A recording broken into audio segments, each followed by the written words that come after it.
So Pokemon's never done any stupid decisions before, right? Well, welcome back, everyone. Yep, that's right.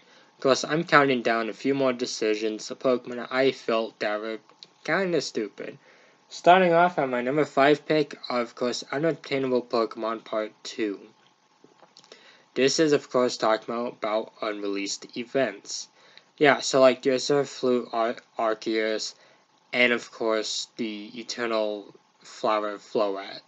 So these are unreleased events that, well, just were planned but never happened, and it's kind of stupid that this didn't happen because, well, just why even try doing them then if you're never going to release them?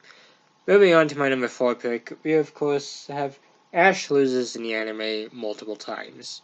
Yeah, I get it, they don't want him winning every tournament he's in, but considering that he's lost like various leagues, like I think the only ones he's won have been the Orange Islands, the Alola one, and I want to say I think he won Galar, or I don't know, I haven't really copped that one yet. But it's kind of stupid that he's lost like most of these, even ones that he should have won, like Sinnoh and Kalos. Just kind of just feels like a middle finger. Of course, moving on, I of course have can't transfer Pokemon for 24 hours in the Sinnoh games. So transferring Pokemon was a new thing in Gen 4. And in Diamond and Pearl, and I think Platinum, you can't transfer Pokemon for 24 hours when you previously did so. Yeah, this is probably one of the dumbest things that they've added in Pokemon. So if I transferred the Hone starters over to one of these games, well, I gotta win another 24 hours before I can transfer more Pokemon, and it's just honestly really stupid. I don't know if Heart Gold and Soul Silver fixed it. From what I've heard, they have, but I never really did transfer Pokemon to them. I've transferred Pokemon to Gen 5, which they did in fact fix it, but it's just odd that Devon Pearl even had this to begin with. Next step is, of course, Ruby and Sapphire and Emerald cannot trade with Fire Red Leaf Green until you have the National Dex. So this is pretty stupid. So, in order to trade with all the Gen 3 games, you gotta fulfill a few requirements. For the home games, you just gotta complete the game. Okay, that's fair. For Fire Red and Leaf Green, you gotta complete the post game. Okay, that's a bit tedious, but I mean, could we still trade outside Pokemon with like Leaf Green? So could I still get a Crobat and Fire Red before I complete the Pokedex? Oh, I can't? Like, if I literally just restart my copy of Fire Red and get to where I can trade Pokemon, I cannot trade a Wobbuffet from a copy of Leaf Green? Well, this is honestly really stupid, and it's probably one of the dumbest decisions they've actually done in Pokemon, and kind of severely limits trying out new Pokemon. Thankfully, the other remakes did fix this, but it's really stupid that it was a thing in the first place. And my number 1 pick is, of course, not giving Zygarde enough screen time in Sun and Moon.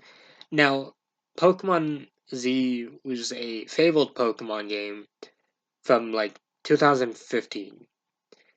Now, it was pretty believable. I mean, X and Y left a lot of stuff unanswered, and so it would make sense that we would get a sequel, or at least a third version. Nope. We're just gonna lump in Zygarde with like a region that has nothing to do with him, and just Billy just doesn't even explain anything. He gets like 2 new forms that don't really have anything to do in the story, and Ultra Sun and Moon don't even do anything with him, and Sword and Shield just still don't do anything with him, and Scarlet Violet, and I know I'm repeating the same joke, but it's kind of stupid. I mean, I know Legends ZA is coming out, and we'll probably see a lot more about Zygarde in that game, but it's just a really stupid decision, because Pokemon could have actually done something interesting with Zygarde in those games.